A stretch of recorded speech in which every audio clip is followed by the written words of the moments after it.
লৈছোঁ। তিয়াই পানী পানীখিনি চেপি লৈছোঁ।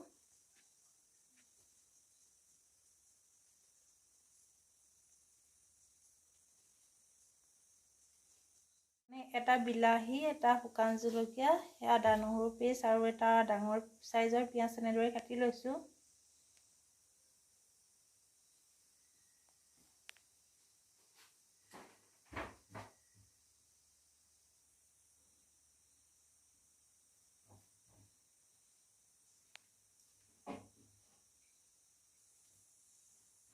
দুটা মিডিয়াম চাইজৰ আলু এনেদৰে সৰু সৰুকৈ কাটি লৈছোঁ।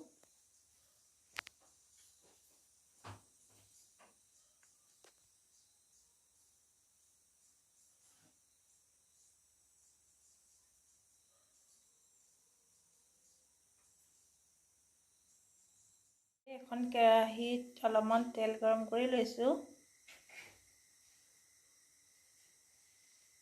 এয়া দেখিছে তেলখিনি গৰম হৈ গৈছে।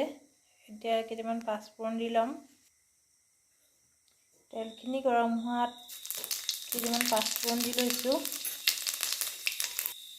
লগতে আদা নহৰু পেষ্টখিনি দি লৈছোঁ। এটা শুকান জলকীয়া দি লৈছোঁ। দি এনেদৰে আদা নহৰু কেঁচা গোন্ধটো যোৱালৈকে ভাজি ল'ম।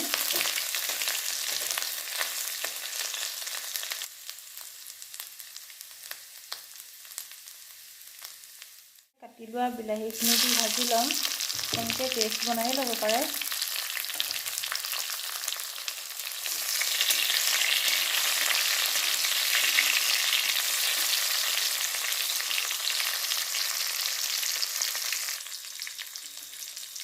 জোখমতে নিমখ আৰু হালধিখিনি দি ল'ম। লগতে মছলাখিনিও দি ল'ম।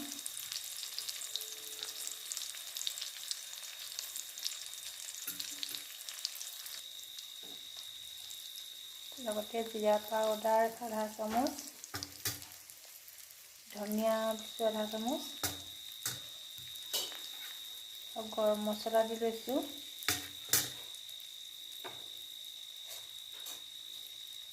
এনেদৰে 5 বা 7 মিনিট সময় ভাজি ল'ব।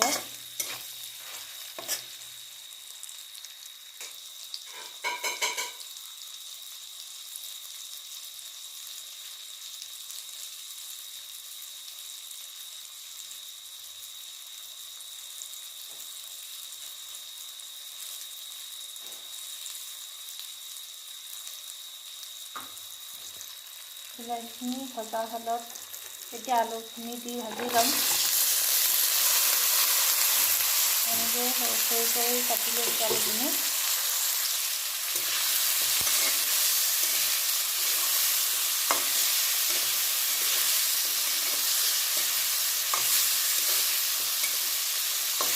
এনেদৰে লৰাই ভাজি ল'ব।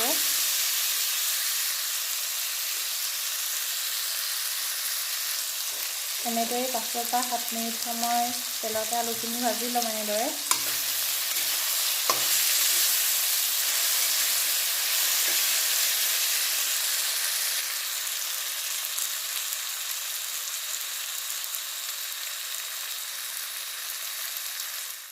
কাটি লোৱা পিঁয়াজখিনি দি ল'ম। আপোনালোকে আগতো দিব পাৰে। পিঁয়াজখিনি এতিয়া দি ভাজি লৈছোঁ।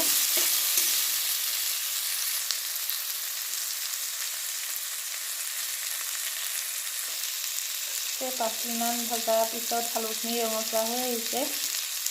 এতিয়া চয়াবিনখিনি দি 10-15 মিনিট সময় ভাজি ল'ম।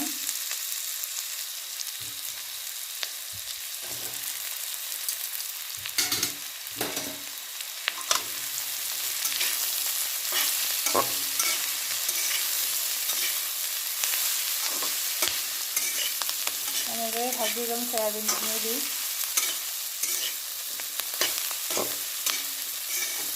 আপোনালোকে আগতীয়াকৈ চয়াবিনকেইটা তেলত ফ্ৰাই কৰি ল'ব পাৰে।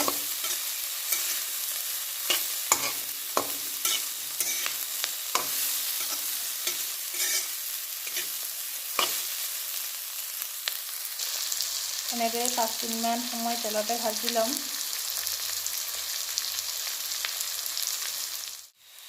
দেখিছে 5 মিনিটমান ভজাৰ পিছত আলু আৰু চয়াবিনখিনি সিজি গৈছে। এতিয়া আধা গিলাচমান মই গৰম পানী দি লওঁ।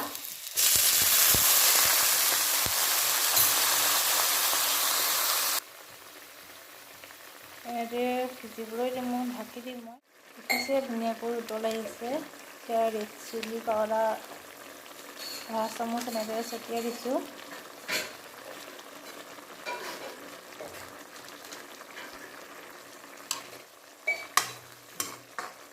এনেদৰে সহজে বনাই খাব পৰা এটা নিৰামিষ ৰেচিপি হয়। এনেকৈ ভাত বা ৰুটিৰ লগতো খাব পাৰে।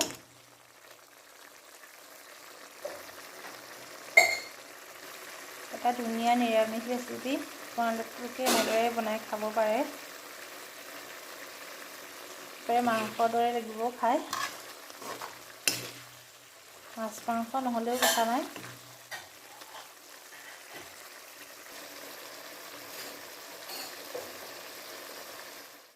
হৈ গৈছে, এটা বাতি তেনেদৰে কাঢ়ি লৈছোঁ।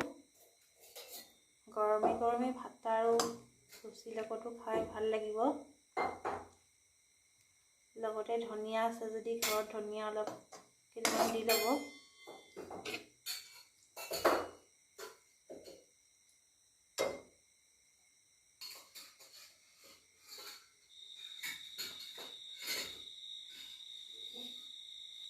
তেনেদৰে আলু আৰু চয়াবিন